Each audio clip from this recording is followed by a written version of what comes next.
Hey guys, I wanted to do another quick video on the actionable items playlist, and I just want to talk in general about discounting and whether it's worth it to discount. And at the end of the day, it's a business decision, right? So when we bring people into our system and we tell them about how we built our business, we talk about how we give up $5 today to make $5,000 over the life of a customer. We give up $10 today to make $10,000 over the life of a customer. And so for us, we believe in using the means necessary to get people in the door, because once they've experienced our service, they're going to return. And so it's very valuable to us to give it away up front, because we'll make it back later. Now, we believe that all of our franchisees are business owners, and so it is a business decision. Now, there's a give and take here. Our item 7 did allow for a certain amount of money, working capital, for that ramp-up period, and I have a separate video on the ramp-up period. We talk about the ramp-up period ad nauseum. There's a enormous amount of value in mitigating the ramp-up period. We believe our model already has built in factors to mitigate that ramp-up period. However, not discounting, not doing tactical things to get people in the door just makes it take a little bit longer. Word of mouth is the slowest means of advertising, but as everybody in business knows, it's the most effective. The minute you've won your market and people understand that you are the best option in town, then it becomes exponential. However, we want to accelerate that by putting as many people through our doors as possible. And that oftentimes means discounting. People choose where they do business, in our opinion, on 3 things: atmosphere, experience, and price.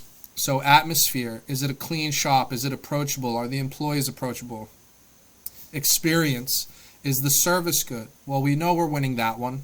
We know that we provide the best service and the best experience. We know that people enjoy the oil change only experience, so we know we've got that down. And then the third one is price. And so the only thing you can do is be competitive. And so a lot of our franchisees have deviated from our pricing model because of their markets, or because they wanted to not give up as much up front. And that's fine. That's not a problem at all. However, you need to acknowledge there's a give and take when it comes to that. If it's going to be a matter of consistently having pricing across the board because you don't want to create that level of customer who's dependent on discounting, and don't get me wrong, if you do get into discounting, there will be a little underbelly of customer that will only do business with you if you have a discount. That's absolutely correct. In other businesses, this is why they don't discount. We have the video on Groupon, and Groupon is especially is an especially bad example of this, because they create, the Groupon customer can be very fickle and very transactional, and so there's a lot of people in our space who stay off Groupon completely. I think it's a missed opportunity. We see corporately no shortage of customers who choose to come to us, even if they have free oil changes at the dealership. They'll come to us because they prefer our service. And so when you believe in your service being that high a level of service, then you can command a little bit more. And so that means to us is, let's get as many people through our doors as we can in the first couple years, build up that customer base, and then you'll see that hockey stick growth model in terms of car count and revenue. So if you believe that discounting can help you get there, we can give you tactical advice on how to do it.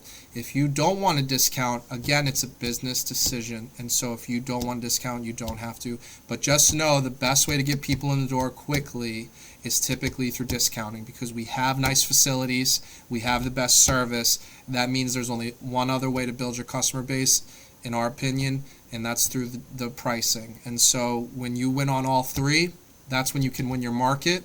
And then you'll be sitting back 5 years from now, 4 years from now, and you'll be really happy with this residual business, recurring business, and very predictable business.